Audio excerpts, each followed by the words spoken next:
The heavy iron doors of the Seoul detention center groaned shut as the guards shoved her forward. Imani, once the adopted daughter of the elite Lynch family, stood trembling as the man she once called father personally turned his back on her. "Get in," the warden barked, pushing her toward a group of hardened inmates. "You're in prison now, sweetheart. Ladies, it's time she learned how things work here." "Carter! Dad, please just let me explain," Imani cried out, reaching through the bars. Beside Carter Lynch, his biological daughter Serena clung to his arm, wearing a mask of fake concern. "Dad, please don't be angry with Imani. I'm sure she didn't mean to steal from me." "I didn't!" Imani's voice cracked with desperation. "Dad, I'm begging you to believe me." Carter Lynch's eyes were cold, filled with loathing. "You still dare to talk back? The biggest mistake of my life was taking in a stray like you. Theft, assault. You belong in prison." "Dad!" Imani screamed as the guards grabbed her arms. "No, I didn't! Let go of me!" As Carter walked away, Imani felt the last shred of her dignity vanish. Behind her, the inmates began to circle. "Get her! Teach her a lesson!" Lying on that freezing concrete floor, Imani remembered something. A boy with dirt on his face and hunger in his eyes. A boy she had fed in secret 10 years ago. He had whispered, "I'll marry you when I have the power to protect you." She thought it was just a hungry boy's dream. Suddenly the world blurred and reset. But let me tell you how it started. Imani blinked, finding herself standing in the Lynch mansion. She had been reborn, back to the very day Serena framed her. "Imani, why did you steal from me?" Serena asked, her voice dripping with faux innocence. In her past life, Imani would have pleaded for mercy, but she was no longer that girl. 2 years in prison," Imani whispered, her eyes hardening. "The first thing I learned was a tooth for a tooth, an eye for an eye." Before anyone could react, Imani's hand swung through the air, delivering a sharp slap to Serena's face. "How dare you hit me?" Serena shrieked. "Mom! Dad! Look!" Carter raised his hand to strike Imani. "You're just an adopted daughter, and you dare to run wild in our home?" Suddenly, the sound of screeching tires cut through the tension. The front gates exploded open as a fleet of black sedans roared into the driveway. And then he stepped out. Han Jisung, the shadow of Gangnam, the man whose name alone could silence Seoul's most dangerous criminals. Dressed in a charcoal gray suit, his expression unreadable, a dragon tattoo barely visible beneath his cuff. He walked past the stunned guards and stopped directly in front of Imani. In his hand was something old and rusted, a lunchbox, the same lunchbox she had given to a starving boy 10 years ago. "I promised I'd come back," Han Jisung said, his voice low and deadly. "I promised I'd marry you when I was rich." He looked at Carter Lynch with a gaze that could freeze blood. "Now I own this city, and she owns me." Jisung's eyes never left Imani. "Your enemy's death anniversary starts today. Hit subscribe to watch this revenge unfold and comment where you're watching from. I'd love to say hello and see how far this story reaches." The Lynch family stood frozen as Han Ji-sung's men formed a perimeter around the mansion. Mrs. Lynch clutched her pearls, her face drained of color. Serena's mouth hung open, the red mark from Imani's slap still burning on her cheek. Carter Lynch, for the first time in his life, looked small. Jisung extended his hand to Imani. She took it without hesitation. "We're leaving," he said simply. "You can't just—" Carter started, but one look from Jisung's men silenced him mid-sentence. Imani turned back one last time, her eyes meeting Carter's. For a split second, she saw something flicker across his face. Was it regret? But it vanished as quickly as it came, replaced by the cold mask she'd known her whole life. "You asked me why I would ever choose to be your daughter," she said, her voice steady and cold. "I wouldn't, not in this life, and not in any other." She walked out of the Lynch mansion with her head high, Han Jisung at her side. The gates that had once caged her in now stood open, and she never looked back. The drive through Seoul was silent. Imani sat in the back of the lead sedan, watching the city lights blur past. Jisung sat across from her, his expression unreadable, but his eyes never left her face. "You kept it," Imani finally said, nodding toward the rusted lunchbox resting on the seat beside him. "I kept everything you gave me," Jisung replied. "The food, The blanket you snuck out that winter. The 10,000 one you stole from your allowance. He leaned forward slightly. But most of all, I kept the promise. Imani's throat tightened. I thought you were dead. After you disappeared, I searched for weeks. The Lynches said you were probably... They said I was trash that belonged in the gutter. Jisung's jaw worked as he spoke. They were right about one thing. I did go back to the gutter, but I didn't stay there. I clawed my way up, learned every dirty trick Seoul's underworld had to teach, became the thing people whisper about when the lights go out. Why? Imani whispered. Jisung's eyes softened for just a moment. Because a girl with kind eyes once fed a starving boy and asked for nothing in return. Because that same girl deserved a world where monsters like the Lynches couldn't touch her. He paused. Because I made a promise, and I don't break promises. The car pulled up to a towering glass building in Gangnam, the kind of place Imani had only seen in magazines. Jisung stepped out first, then offered his hand again. Welcome home, he said. This is where you live? This is where we live. Top 3 floors. The rest is business. He guided her through a private entrance, past guards who bowed deeply as he passed. You're safe here. No one touches what's mine.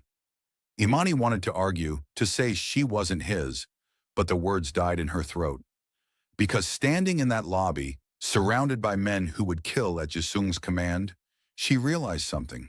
For the first time in 10 years, she felt safe. If this moment pulled you in, don't look away. Subscribe and stay close. Their revenge has only just begun. The penthouse was minimalist, all dark wood and floor-to-ceiling windows overlooking Seoul's glittering skyline. Jisung led Imani to a room that had clearly been prepared for her. Soft lighting, a wardrobe already stocked with clothes in her exact size, and on the nightstand, a framed photo she recognized immediately. It was the two of them. She was maybe 15, crouched down and handing a younger Jisung a sandwich wrapped in cloth. Someone had taken it from a distance. Probably security footage the Lynches never bothered to check. You had this? Imani's voice cracked. I had someone track it down 3 years ago. Jisung lingered in the doorway. I needed to remember why I was doing this. On the nights when the blood wouldn't wash off, I looked at this photo and remembered there was still something good in the world worth protecting. Imani set the frame down carefully. Jisung, what you've become, what you've done to get here. Don't. The word came out sharp, cutting. Don't look at me like I'm something broken you need to fix. I made my choices. I walked into the darkness willingly. He stepped closer, and she could see the weight of those years in his eyes. But I won't pull you down with me. You stay in the light, Imani. I'll be the shadow that destroys anyone who tries to drag you back into the dark. What if I don't want to stay in the light? The words came out before she could stop them. What if I want to watch them burn? A slow, dangerous smile crossed Jisung's face. Then we'll burn them together. But first you rest. Tomorrow we will start taking everything they stole from you. Imani nodded, but as Jisung turned to leave, she called out, Why the lunchbox? Of all the things to bring tonight? He paused at the door, his back still to her. Because it was the first time anyone ever saw me as human. Not trash, not a burden, just a hungry kid who needed help. He glanced back over his shoulder. I wanted them to see what that hungry kid became. The door closed softly, leaving Imani alone with her thoughts and the ghosts of who she used to be. Morning came too quickly. Imani woke to find a tailored emerald pantsuit laid out on her bed, with a note in sharp, precise handwriting. Dress like the queen you are. We have a kingdom to reclaim. J. She spent an hour on her laptop researching. The Sterling Estate auction was tonight, and according to the listing, Serena had already made inquiries. Imani pulled up property records, market comparisons, and recent sales in the area. She needed to know exactly how much this would hurt. When she emerged from her room, Jisung was waiting in the main living area, dressed in another immaculate charcoal suit. He looked her over once, approval flickering in his eyes. Perfect. Today we sent a message. What kind of message? The kind the Lynches can't ignore. He handed her a tablet. On the screen was a live feed of her bank accounts, the ones Carter had set up for her years ago. All of them showed zero balances. They moved fast. I froze everything this morning. Probably thought it would force you to come crawling back. Imani's hands trembled with rage. They really think I'm that desperate. They think you're weak. Jisung pulled out a black card from his jacket and placed it in her hand. Show them how wrong they are. Imani stared at the card. It was heavier than normal credit cards, made of some kind of metal, with no numbers or bank name, just a small dragon emblem in the corner. What is this? Unlimited credit, untraceable, backed by accounts in 12 countries. His tone was matter-of-fact, like he was discussing the weather. Buy whatever you want. Destroy whoever you want. This card doesn't have a limit because I don't believe in limits. Jisung, I can't just... You can and you will. He tilted her chin up gently, forcing her to meet his eyes. Stop thinking like someone who needs permission. You're not the Lynch's charity case anymore. You're the woman who brought the King of Soul to his knees with a sandwich. His thumb brushed her cheek. Now go remind them what a mistake they made. Stay with me, like the video, subscribe for free, and comment your thoughts below. The auction house was the kind of place where old money went to flex. Imani walked in wearing her emerald suit and dark sunglasses, Jisung's black card burning a hole in her clutch. She'd done her research. Serena Lynch had been bragging on social media about winning the bid for the old Sterling estate, the most expensive property in Seoul. Serena didn't know that Imani knew, but she was about to find out. The auction room buzzed with whispered conversations and the clink of champagne glasses. Imani took a seat in the back, trying to steady her breathing. She spotted Serena 3 rows ahead, draped in designer labels and fake humility, laughing with their mother. Lot 47, the auctioneer announced. The Sterling Estate, a historic property spanning 15 acres in Gangnam. We'll start the bidding at 800 million won. Serena's paddle went up immediately. 800 million. Another bidder countered. 850 million. Serena smirked. 900 million? The room fell into a tense silence. That was already more than the property was worth. The other bidder shook his head and sat down. Going once, the auctioneer began. Imani's hand shot up. 1 billion won. Every head in the room turned. Serena's face went white, then red. What are you doing here? She hissed. Imani didn't answer. She kept her eyes on the auctioneer. 1 billion won from the lady in the back, the auctioneer said, clearly delighted. Do we have 1.2 billion? Serena snapped, her voice shaking with rage. Imani raised her paddle again. 2 billion. Gasps rippled through the crowd. Mrs. Lynch grabbed Serena's arm, whispering frantically, but Serena shook her off. 2.5 billion. 5 billion, Imani said calmly. The room erupted in murmurs. That was double the property's value. Serena stood up, her face twisted in fury. You don't even have that kind of money. You're bluffing. Imani stood too, removing her sunglasses. Am I? She held up the black card, letting the light catch the dragon emblem. Several people in the crowd recognized it immediately. Their faces went pale. The auctioneer cleared his throat nervously. Miss, are you certain you can... She's certain, a voice said from the entrance. Han Jisung walked into the auction house like he owned it, which Imani was beginning to suspect he probably did. The crowd parted for him instinctively, the way prey makes way for a predator. He walked straight to Imani and placed a hand on the small of her back. My fiancé doesn't bluff. 5 billion won. Do we have a deal? The auctioneer stammered. Sold to the lady in emerald. Serena looked like she might faint. Mrs. Lynch was already pulling her toward the exit, but Jisung's voice stopped them. Mrs. Lynch. Serena. He smiled, and it was the most terrifying thing Imani had ever seen. Tell your husband I said hello, and tell him his loan comes due at the end of the month. They fled. Imani turned to Jisung once they were alone. Loan? What loan? The one I gave him 6 months ago to cover his company's losses. He thinks it came from a shell company in Singapore. He doesn't know it's mine. He opened the car door for her. By the end of the month, Carter Lynch will realize he signed his empire over to the girl he threw in prison. You've been planning this, Imani said slowly. For how long? Since the day I found out what they did to you. Jisung's eyes were cold and merciless. I told you, Imani.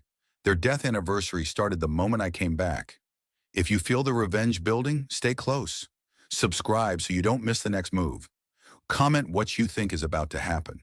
Seoul National University had always been Serena's kingdom.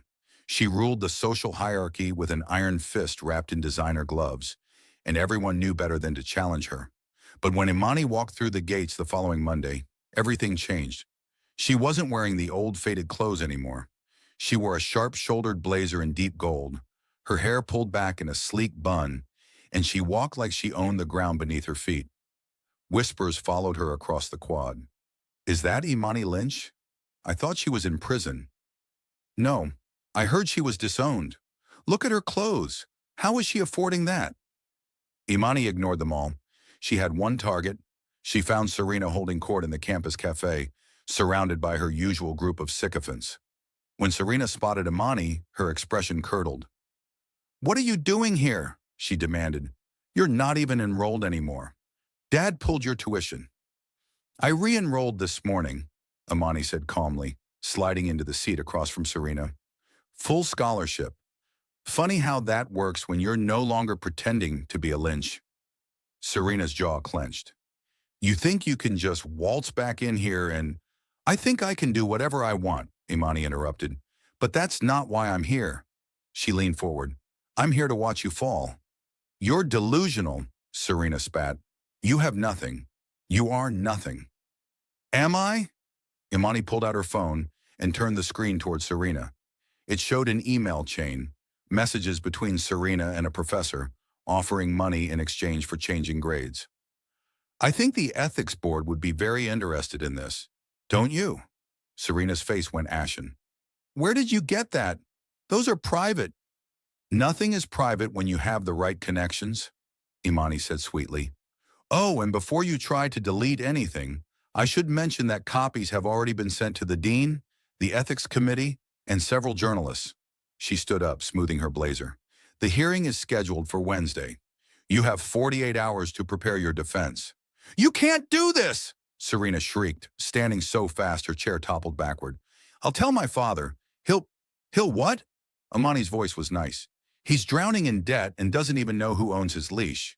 Your mother is panicking because the social invitations have stopped coming. And you," she leaned in close, "you're about to learn what it feels like to lose everything." Serena's hand flew toward Imani's face, but Imani caught her wrist mid-swing. The cafe went silent. 2 years in prison taught me a lot of things. One of them is how to see a slap coming."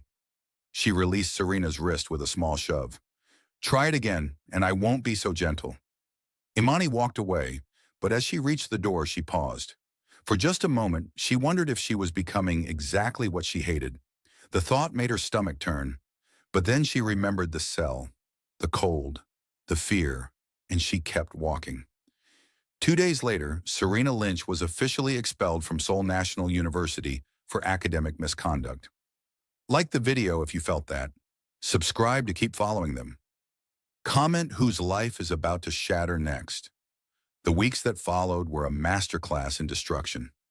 Imani moved through Seoul's elite circles like a ghost, appearing at all the right places, saying all the right things and slowly, methodically, dismantling the Lynch family's reputation. She leaked financial documents showing Carter's company was on the verge of collapse. She exposed Mrs. Lynch's fake charity work, how donations had been funneled into personal accounts. She made sure every scandal, every lie, every shortcut the Lynches had taken over the years came to light. And through it all, Jisung watched from the shadows, his empire ensuring that every door the Lynches tried to open slammed shut in their faces. But one night, Imani saw something that made her question everything. She'd gone to Jisung's office building after hours to drop off some contracts. The main floor was dark, but she heard voices coming from the basement level. Curiosity drew her down the stairs. Through a crack in the door, she saw Jisung. He was standing over a man tied to a chair, someone she recognized from the news, a politician who'd been blocking one of Sterling Holdings' development permits. "I'll ask one more time," Jisung said quietly. Blood dripped from the politician's nose. "Are you going to approve the permit?" "You can't. You can't do this." Jisung's fist connected with the man's jaw. The sound echoed in the concrete room. "I can do whatever I want. That's what power means." Was different. She must have made a sound because Jisung's head snapped toward the door. Their eyes met. For a long moment, neither of them moved. Then Jisung said something to his men and walked toward her, leaving the politician groaning in the chair. He found her in the stairwell, her back against the wall, trying to process what she'd seen. "Say it," Jisung said flatly. "Say you're afraid of me now." "I'm not afraid," Imani whispered. I don't know what I am." Disappointed, disgusted. His jaw was tight. "This is who I am, Imani. This is what I do. I told you I was a monster." "You did this for me?" She gestured toward the basement. "The permit? Everything I do is for you." Imani closed her eyes. She should walk away. She should be horrified. But all she could think was that this man, this violent, dangerous man, had become a monster to protect her, and she wasn't sure if that made her grateful or complicit. "I need time," she said finally, "to think about what this means." Jisung nodded stiffly. "Take all the time you need, but know this. I won't apologize for what I am, and I won't stop protecting you, even if you decide you can't love me anymore." Imani looked up at him, at this man who'd kept a rusted lunchbox for 10 years, who'd built an empire just to keep a childhood promise, who would break bones and ruin lives without hesitation if it meant keeping her safe. "I don't think I could stop loving you if I tried," she admitted. "That's what scares me." Before we continue, quick question. Where in the world are you watching from? Drop it in the comments and subscribe for free because the next story might be even crazier than this one. The engagement announcement sent shockwaves through Seoul's elite. The headlines screamed variations of the same story. Shadow of Gangnam to wed Sterling heiress, and From Prison to Penthouse, Imani Sterling's revenge romance. But for Imani, the celebration was cut short by something she hadn't anticipated, her own mind turning against her. It happened 3 days after the proposal. Imani was meeting with a textile supplier for Sterling Holdings' new fashion division. The woman had brought samples, laying them across the conference table with practiced efficiency. Then she unfolded a gray uniform, simple, industrial, the exact shade of prison-issue clothing. The room tilted. Imani's breath caught in her throat. The fluorescent lights above suddenly felt too bright, too harsh, exactly like the ones that had hummed in her cell.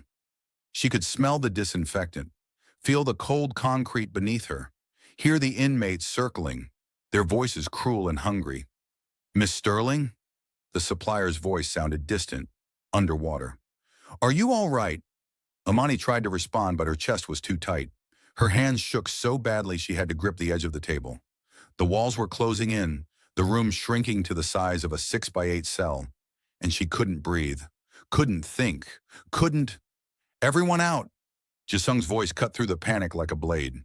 She hadn't even heard him enter. The supplier and the assistant scrambled to leave. The door clicked shut, and then Jisung was there, kneeling in front of her chair, his hands cupping her face. "Imani, look at me. Just me."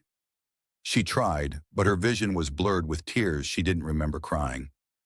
I can't breathe." "Yes, you can." His voice was impossibly calm, an anchor in the storm. "Breathe with me. In through your nose." He demonstrated, his chest rising slowly.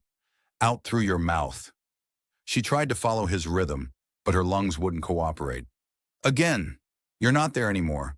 You're here, with me, in your building, your company, your empire." His thumbs wiped away her tears. "They can't touch you anymore, Imani. I won't let them." Gradually, painfully, her breathing began to slow. The room came back into focus. She saw Jisung's face, not cold or calculating, but raw with concern. "I'm sorry," she whispered, shame burning through her. "I don't know what—" "Don't apologize." Jisung pulled her into his arms and she collapsed against him. "You survived hell. You're allowed to have scars." "I thought I was stronger than this. I thought I'd move past it." "Trauma doesn't work like that." Jisung's hand moved through her hair in slow, soothing strokes. "It hides, waits. Come back when you least expect it." He pulled back just enough to look at her. "But you're not fighting it alone anymore. When the memories come, you call me. Day or night, meeting or war. I don't care. You call me, and I'm there. You can't just drop everything every time I watch me." The ferocity in his voice left no room for argument. I built an empire so I could protect you. What good is it if I'm not there when you need me? He paused, his jaw working. The whole world can burn, Imani. You're the only thing that matters. Something shifted in that moment. The careful distance they'd maintained, the unspoken boundaries between debt and gratitude, and something more. All of it crumbled. Imani looked at Jisung and finally let herself see what had been there all along. He didn't just want to protect her. He loved her. Completely, desperately. In a way that scared her because she finally understood that she loved him back just as fiercely. Jisung, she whispered, and he must have seen it in her eyes because his expression softened. I know, he said quietly. I know. They stayed like that, wrapped around each other on the conference room floor until Imani's hands stopped shaking and the ghost retreated back into the shadows where they belonged. Stay with me. Like the video, subscribe for free, and comment your thoughts below. The charity gala was supposed to be neutral territory, a glittering affair where Seoul's elite could network and pretend their hands were clean. Imani sat on Jisung's arm, wearing a midnight blue gown that made her look like she'd stepped out of a fairy tale. Her engagement ring caught the light with every movement, impossible to miss. The whispers followed them everywhere. Some were admiring, others were venomous. Imani had learned to ignore both. What she hadn't expected was to see Serena Lynch working the room like she still had power. The girl was wearing desperation like perfume, clinging to the arm of a man Imani recognized from the business pages. Lee Min-ho, heir to a shipping fortune and notoriously easy to manipulate. She's found a new target. Jisung's breath was warm against her ear. He's weak, thinks he's buying a trophy wife who comes with connections. He's about to learn that those connections are worthless, Imani replied. They were standing near the hors d'oeuvres table when Serena made her move. She approached with fake confidence, Min-ho trailing behind her like an accessory. Imani, Serena said, her smile sharp as broken glass. How unexpected to see you here. I thought you'd be too busy playing CEO to attend actual society events. And I thought you'd be too busy explaining to universities why you're unemployable. Imani replied smoothly. But here we are. Serena's smile faltered for just a fraction of a second. When she spoke again, there was something hollow in her voice, something that almost sounded like defeat. You know, there was a time when I actually admired you, before I realized Dad liked you better. She laughed, but it was brittle. Funny how things change. Min-ho shifted uncomfortably. I wanted to congratulate you on your engagement, Serena continued, her mask slipping back into place. It's so romantic. The poor adopted girl snagged Seoul's most dangerous criminal, like a twisted fairy tale. Jisung's hand tightened on Imani's waist, but his expression remained neutral. He'd dealt with far more dangerous provocations than a desperate socialite. Careful, Serena. Your jealousy is showing. Jealous of what? A blood-stained engagement ring and a fiancé who probably has a dozen bodies buried in the Han River? At least I have a fiancé who chose me. You're standing next to a man who's only interested in what he thinks you can give him. How long before he realizes you're bankrupt in every sense of the word? Min-ho's face flushed. I think we should go, Serena. No, Serena said sharply. Then with a speed that surprised everyone, she deliberately bumped into Imani, causing Imani's clutch to fall open. A diamond necklace, easily worth $500,000, tumbled onto the floor. The room went silent. Oh my God, Serena gasped, her hand flying to her throat. That's the Kimura necklace, the one that was just reported stolen from the museum exhibition. She turned to the crowd. She stole it! Imani Sterling is a thief! Security guards began moving toward them. Imani saw the setup crystal clear. Serena had planted the necklace in her purse, probably during some earlier moment of distraction. It was amateur hour, desperate and sloppy, but it would cause a scandal, headlines, investigations. But Imani had learned from the best. You're right, Imani said calmly, picking up the necklace. This is the Kimura necklace, and it absolutely doesn't belong to me. She turned, her gaze landing on a woman standing 20 feet away. Park Soo-jin, the police chief's wife, known for her expensive tastes and flexible morals. Mrs. Park, I believe this is yours. Everyone turned to look at Mrs. Park, whose face had gone deathly pale. What? No, I don't know what you're talking about. Strange. Imani walked toward her with deliberate slowness. Because I saw you admiring it. At the museum last week. You mentioned how unfair it was that such beautiful things were locked away from people who could truly appreciate them. She held up the necklace. And when Serena bumped into me just now, I felt something slip into my purse. I assumed it was a business card. She smiled. But when the necklace fell out, I realized someone had been far more careless than usual. She reached out and, with a magician's misdirection, made it seem like she was pulling something from Mrs. Park's designer jacket pocket. Oh, look, the museum's inventory tag. How did that end up with you? The crowd gasped. Mrs. Park's husband, Police Chief Park, looked like he wanted the floor to swallow him whole. This is absurd, Mrs. Park shrieked.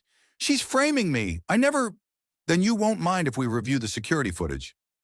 Jisung held up his phone, where security feeds from multiple angles were already queued. I had my team pull the museum's tapes this afternoon when we heard rumors about the theft. Fascinating viewing.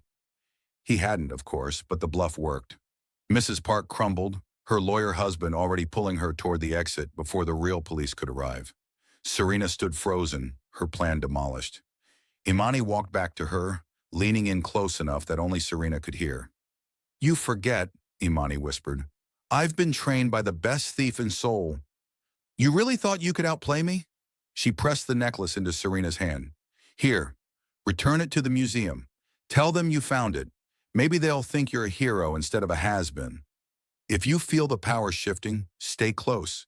Subscribe so you don't miss what happens next. Comment what you think Serena's going to try now. The announcement came 3 weeks later, plastered across every society page and business journal in Korea. Carter Lynch was hosting an engagement gala for his daughter Serena, who was set to marry Lee Min-ho. It was a desperate play for relevance, a last-ditch attempt to prove the Lynch name still meant something.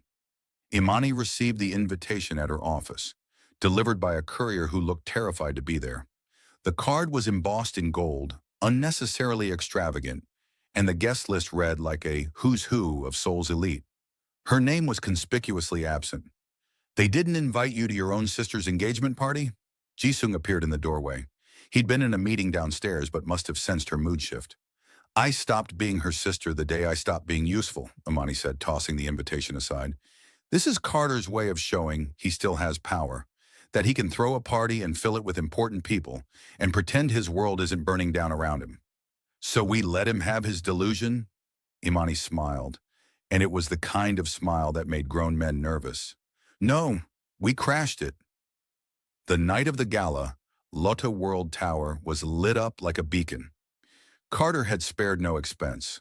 Crystal chandeliers, ice sculptures, champagne fountains, and enough flowers to supply a funeral, which Imani thought, as she watched from across the street, was fitting. She was dressed to kill in a scarlet gown that hugged every curve, her engagement ring deliberately displayed. Jisung stood beside her in a black suit that made him look like the angel of death.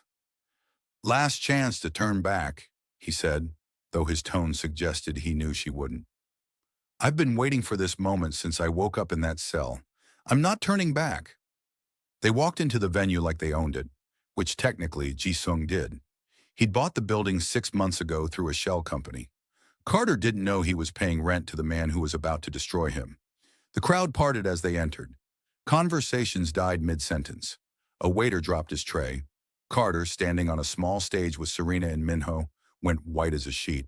Sorry we're late. Jisung's voice carried across the stunned silence. Traffic was hell. You weren't invited. Carter's words came out strangled. This is a private event. Security won't touch us. Because I own this building, Mr. Lynch, and every member of your security team is on my payroll.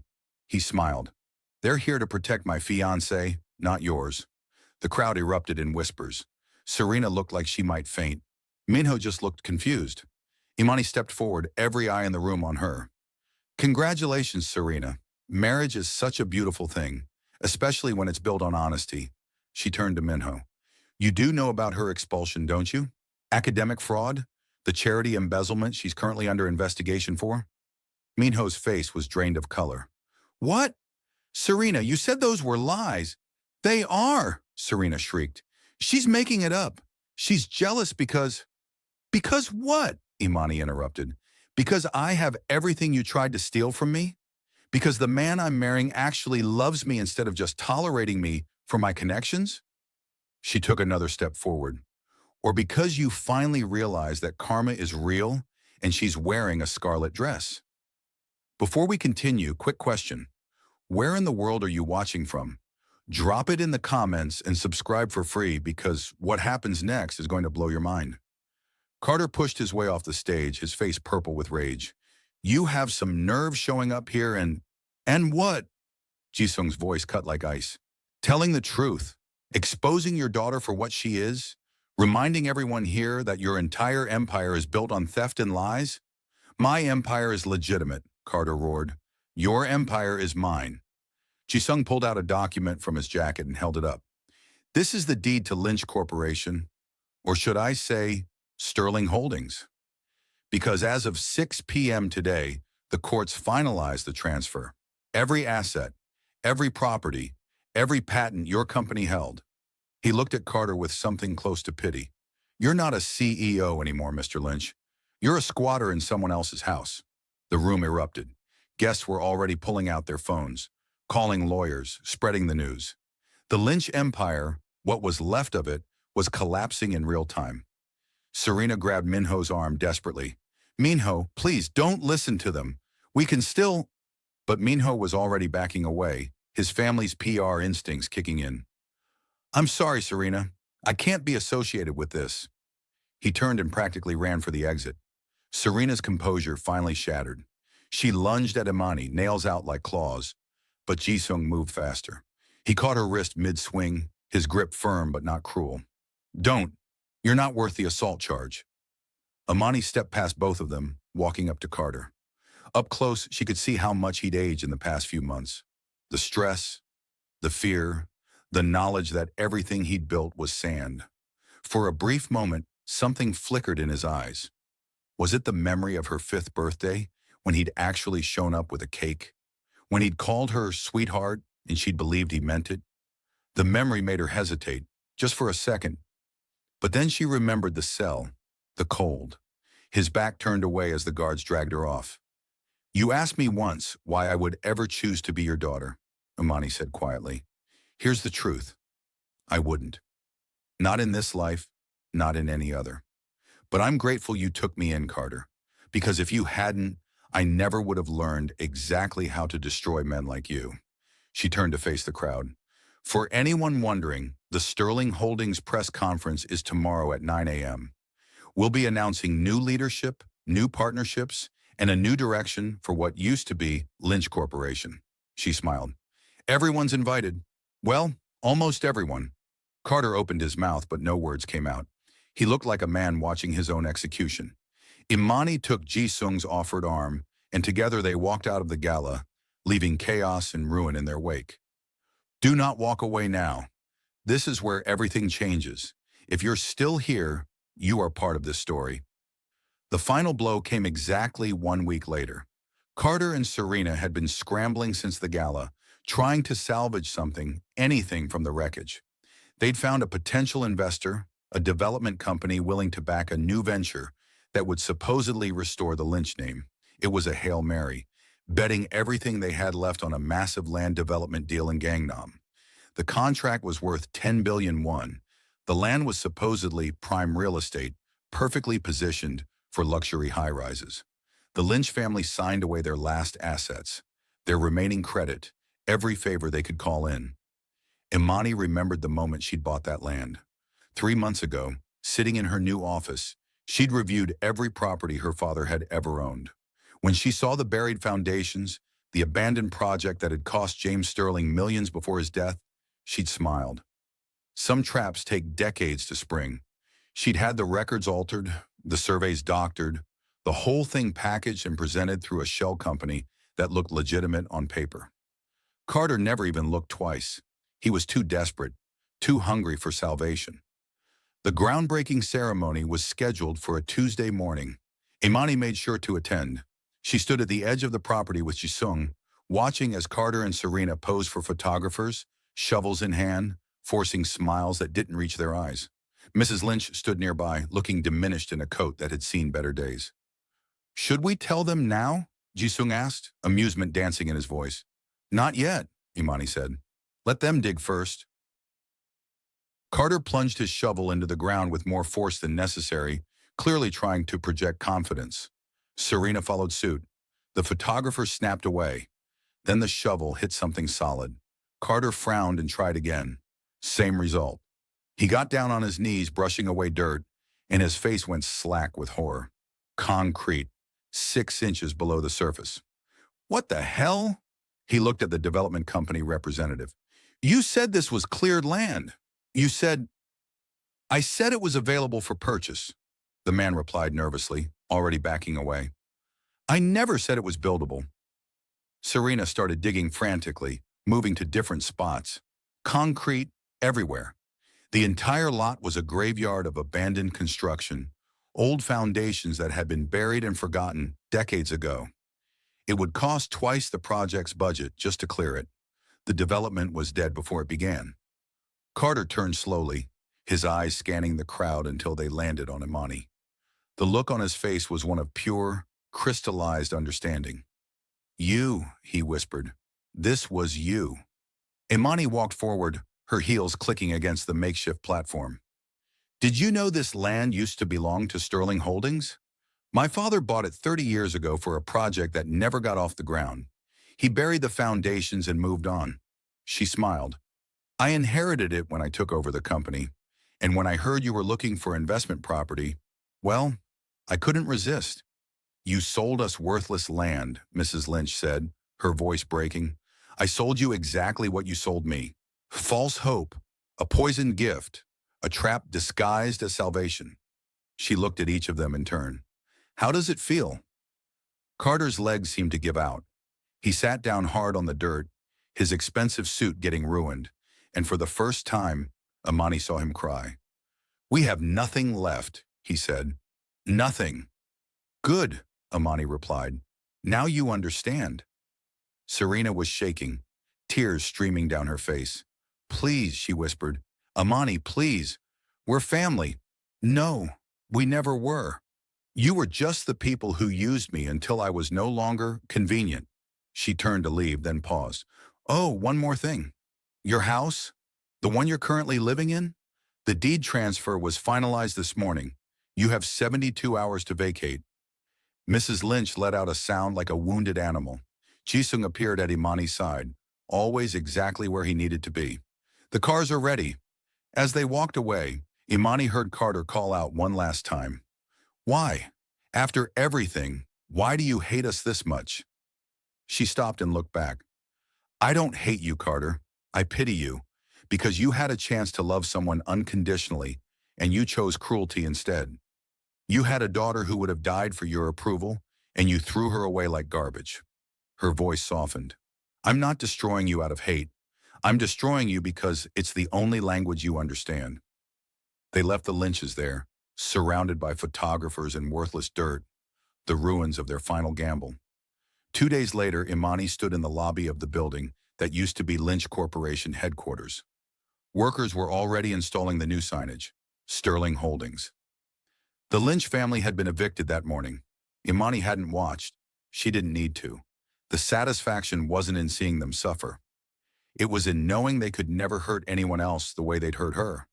She was reviewing contractor proposals when Jisung's phone rang. He answered, listened for a moment, then his expression hardened. "We have a problem."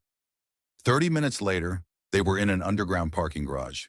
3 of Jisung's men had Carter Lynch restrained against a concrete pillar. He was holding a gun, empty now, confiscated, and his eyes were wild with the kind of desperation that makes people dangerous. "He was waiting outside the building," one of the guards explained. "We caught him before he could get inside." Carter looked at Imani with hatred so pure it was almost tangible. "You took everything, my company, my home, my family, my dignity. You took all of that from me first. I just gave it back." "I gave you a life," Carter screamed.